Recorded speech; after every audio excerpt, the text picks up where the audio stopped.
At narito na nga po ang mga balita sa oras na ito.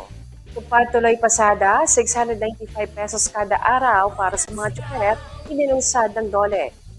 Tupad tuloy pasada ang inilunsad ng Department of Labor and Employment o DOLE, katuwang ang Department of Transportation upang tumulong sa mga tsuper. Layunin ng programa na magbigay ng dagdag kita sa mga tsuper na apektado ng mataas sa presyo ng langis. Bahagi ito ng tulong panghanap buhay sa ating disadvantaged workers o tupad program ng DOLE. Kaugnay nito, kabilang ang programa sa tugon ng pamahalaan sa energy emergency sa ilalim ng Executive Order No. 110.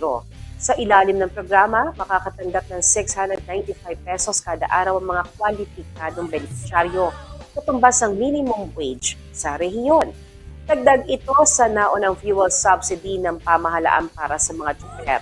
Kabilang sa unang batch ang 134 jeepney drivers sa Metro Manila na bumabiyahe sa piling mga ruta.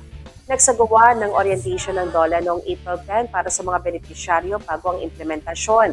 Sinimula ng implementasyon ng programa noong April 13 sa piling mga ruta sa Metro Manila. Tatagal ng 20 araw ang emergency employment para sa unang batch ng mga tsuper.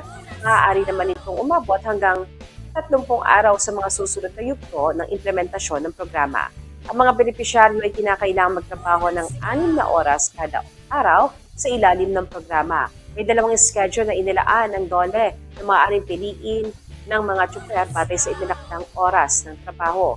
Ang unang shift ay mula alas 6 ng umaga hanggang alas 12 ng tanghali, habang ang ikalawa ay alas 2 ng hapon hanggang alas 8 ng gabi.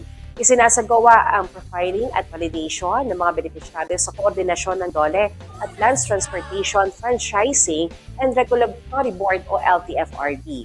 Target ng pamahalaan na matulungan ang humigit kumulang 50 o 50,000 na tsuper sa buong bansa sa ilalim ng programa. Sa National Capital Region, target na mapalawak ito sa 1,000 tsuper at operator sa mga susunod na yugto.